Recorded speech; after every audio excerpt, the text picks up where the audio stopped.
Good morning, this is Mr. Z, and yesterday in the announcement I asked you to try to think of some examples, modern day, of taxation without representation, and I know that not all of you have read about or covered that yet, so I wanted to go through a little bit about the history of that and also talk about some present day examples. If you remember from some of the notes you may have done in this unit and also from an announcement earlier this week, England began using a practice called mercantilism, and they felt like the colonists should have to quote-unquote pay their fair share. England racked up a lot of debt during the French and Indian War, and they felt like the colonists should help them to pay off the debts. And the colonists didn't feel that was very fair because they really had no say in the matter. They were not being represented. One of the famous examples was something called the Tea Act that England had imposed on the colonists. And the colonists were very outraged because they were increasingly having more and more taxes put on them.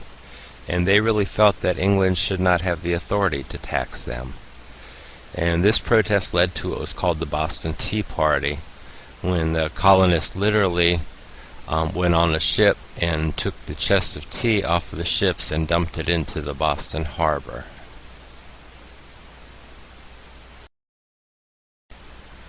Yesterday, several students did respond to my question, and some of them used something like the Affordable Care Act or other types of taxes as examples of what they thought tax without representation meant.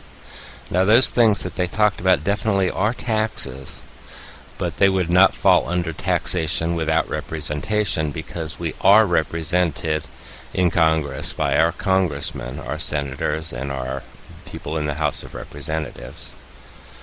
So we do have a voice. We are able to vote, so if we don't feel like our needs are being represented in the next election, we can vote for someone else who we think would represent our views. Now, one student used as an example, he said, the taxes I pay when I buy sneakers. Now, this is a very interesting example because there are some people that believe that this is an example of taxation without representation.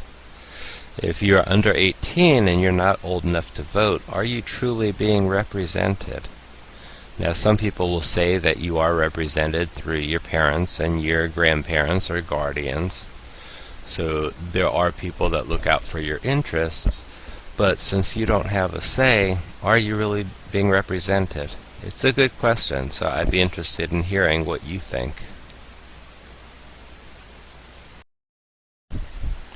Probably the best example of what could truly be considered taxation without representation would be the citizens in Washington, D.C. Now, Washington, D.C. is a city, it's not a state. And a lot of people don't realize that or recognize that. But there are people that live in D.C. You know, you often think of the Capitol and all the tourist places and the monuments, but there are many people who live in there.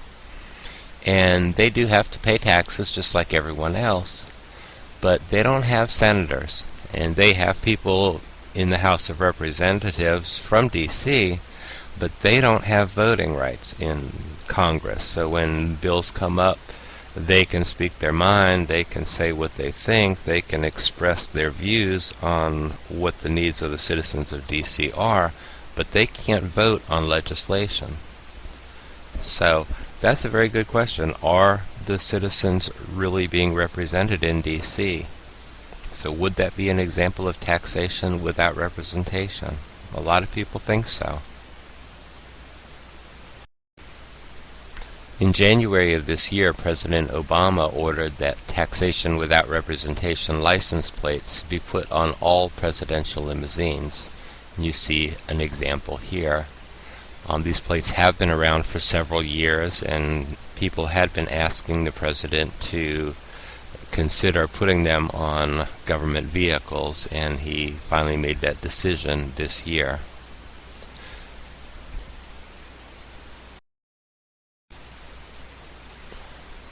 So, very quick review, if you remember some of the announcements we've had earlier this week.